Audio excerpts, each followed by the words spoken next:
What's going on, Bulls fans? Welcome to another episode of Chicago Bulls Central, your number one spot for everything Chicago Bulls related. On today's episode, we'll be breaking down everything that happened at the NBA draft and how it affects the Chicago Bulls' future. How are some fans going to be disappointed by what went down? How we can actually look forward to some things with Dalen Terry, even though he's a big question mark on how he's going to fit on this team. We'll get into all that and more on today's Chicago Bulls Central. You are now tuned in to Chicago Bulls Central, your number one place for all Chicago Bulls news and content.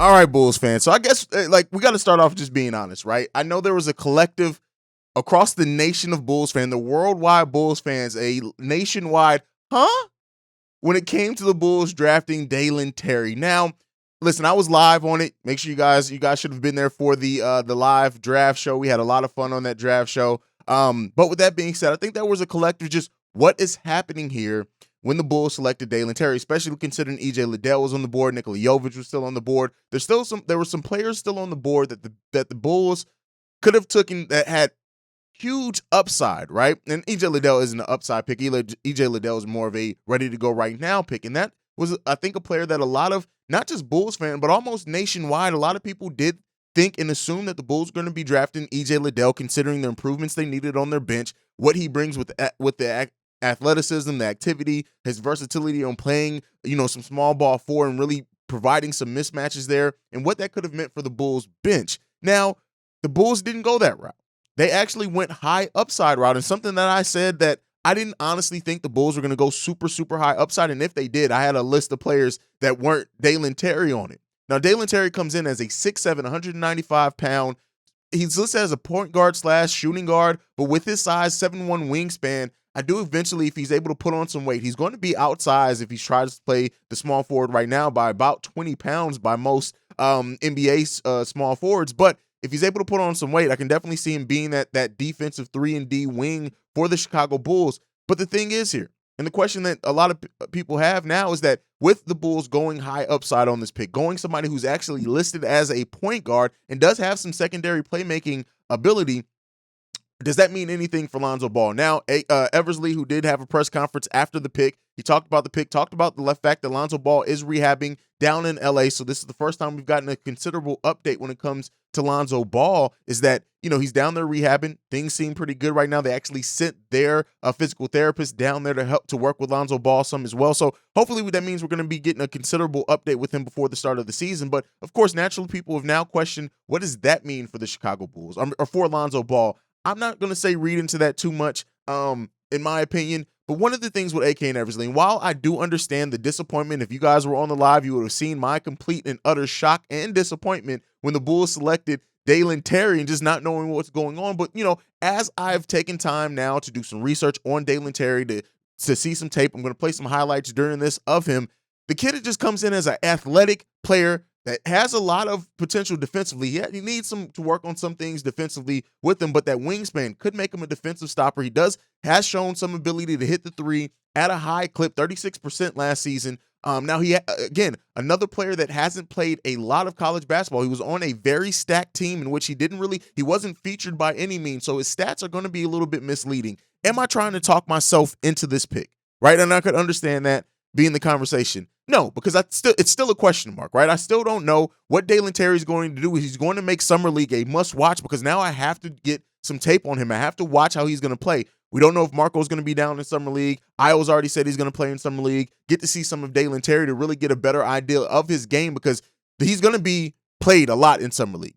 Just be on the lookout. He's going to be played a lot. So using that to really get my judgment on him. But the way that he projects, let's talk about the projections there with Dalen Terry. Dalen Terry absolutely has so many of the intangibles that you can look at and say, while right now, he doesn't bring much to the Bulls' need right now. Now, can he come in as an athletic player off the guard, play that Tony Bradley role so much and maybe even be more effective at it? There's absolutely a chance of that. I will say this, though. Don't expect Dalen Terry to get heavy minutes in this first season, and that's why some of the Bulls fans are going to have even more questions when it comes to Dalen Terry because we thought that the Bulls were going to go something that could give us something right now. And then if it was a potential pick, there's some bigger names out there that fell. Jalen Williams fell all the way into the second round. EJ Liddell fell to the 41st pick. So maybe maybe there's just some things that as fans we did not see that more front offices did pick up on. So, there's absolutely a chance that there. But looking at Dalen Terry, like I said, looking at the way that he projects, I think he's going to eventually, hopefully, play small forward. And then somebody did say in the live chat that maybe this could be the DeMar DeRozan take over the DeMar DeRozan spot when DeMar DeRozan leaves, and use those next season to really develop Dalen Terry and get him prepared to play NBA level and maybe even be a starter. There's that, and you hear about this kid's motor. He has a motor. He can go. When you hear even about his attitude, he was asked, "Are you going to remember everybody that was selected before you?" He said, "I remember it now." And then he even talked about there's going to be a redraft in 10 years, and we'll see about it then. And when asked if he went too low, there's a lot of things there that make you try to believe in this kid. Like, we all want to see him develop, right? I think after when we remove the shock, we all still are going to want to see Dalen Terry perform. We're going to want to see him develop because he is now a Chicago Bull, which means he is now a member of this team. They did not trade the pick. They didn't make a move. A move is not coming, guys. Be aware of that. A move is not coming. I know there are going to be a lot of people, well, they're just going to move him in a deal. A move is not coming that is going to move Dalen Terry for anything substantial. Now, does that mean that the Bulls may still make a separate move in this? Yes, but either way, guess what? Dalen Terry is going to be a Chicago Bull. And so because of that, like I said, make Summer League a must-watch for me personally, and I'm going to continue to watch this kid's development. We came into this saying, in AK we trust, right? In Acme we trust. They saw something in this kid. They did their due diligence. We talked a lot about how much they're doing their research on players. And they saw something in this guy that they believe that he has a future for this team.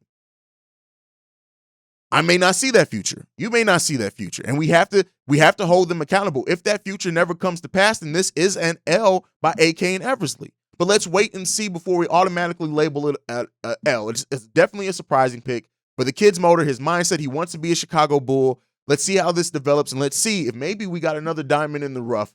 Maybe we didn't. Maybe we did, but we'll continue to see that. Now, also, the Bulls did make a signing of a two-way player, an undrafted rookie in Justin Lewis. Now, this is a 3-level scorer. He's only 6'6", but he's a small forward, power forward. So the question is here, right?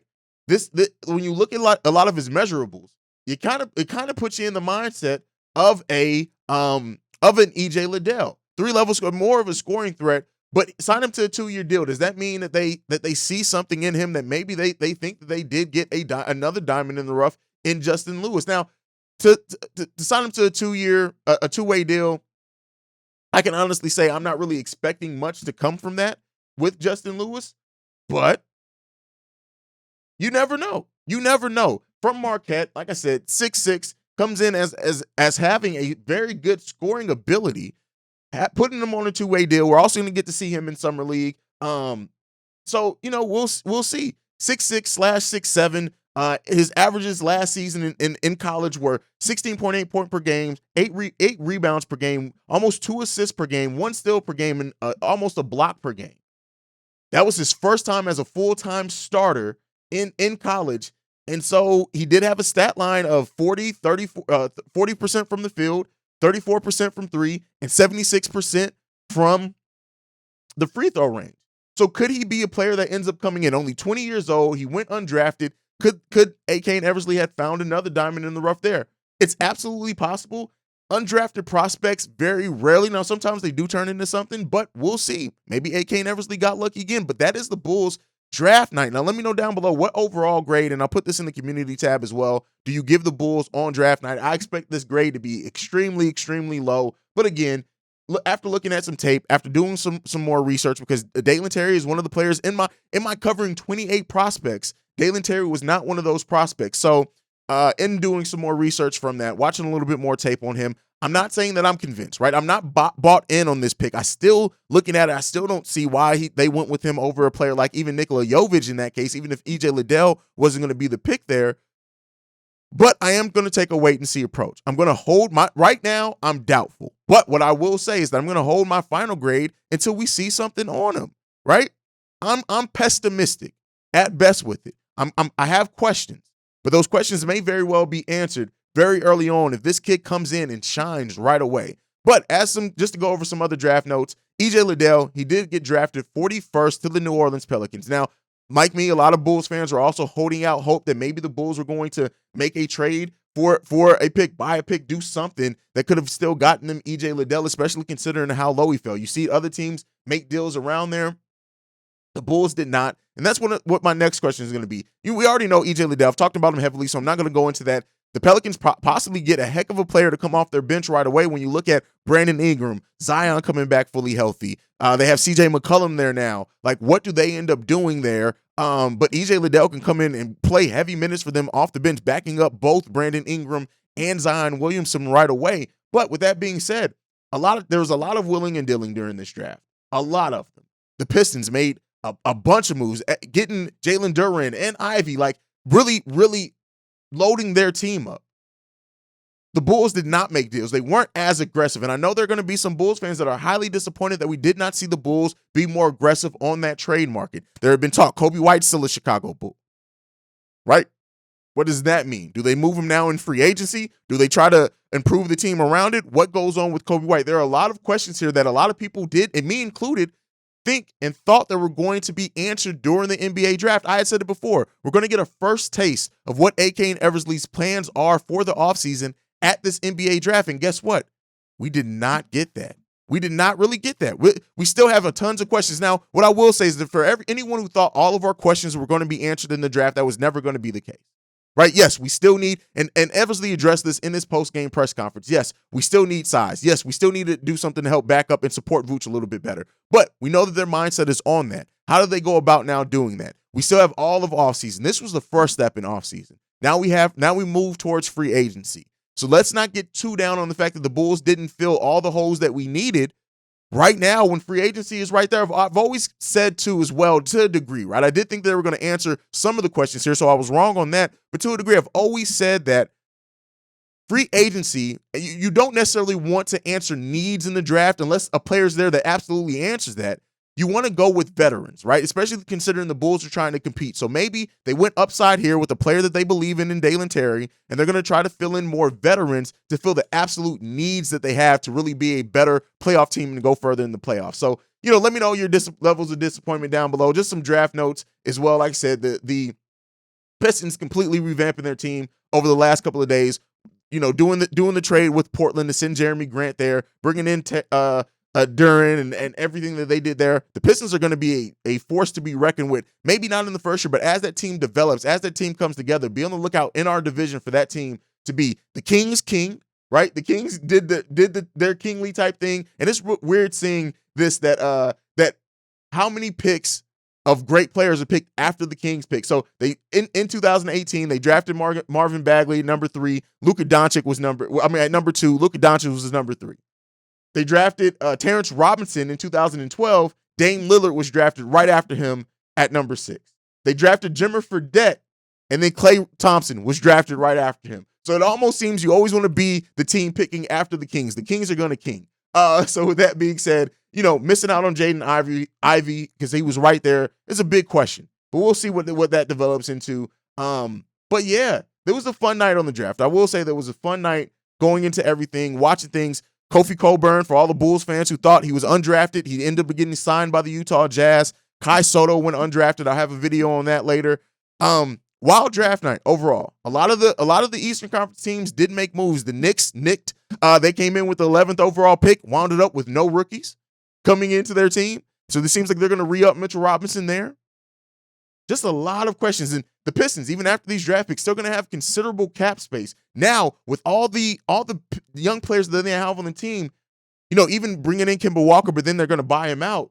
What does that do? Right? A lot of questions remain to be answered as we go into free agency. The Bulls were not as active as a lot of us thought they were going to be, but it kind of is what it is there. Let me know your thoughts, feelings down below. Who do you think was the winner in the NBA draft? Because it wasn't the Chicago Bulls. And at least not right now. But, it was not the Chicago Bulls. And we'll see how things continue to go. Let me know your feelings, your thoughts, everything down below. Make sure you're following the show at Bulls Central Pod. You can send us any feedback, questions, comments, concerns, bullscentralpod@gmail.com. Lastly, if you want to leave a text and or voicemail, the number to do so is 773-270-2799. Thank you for tuning in to Chicago Bulls Central. Like I like to end every episode on, go Bulls. Love you guys. Peace, y'all.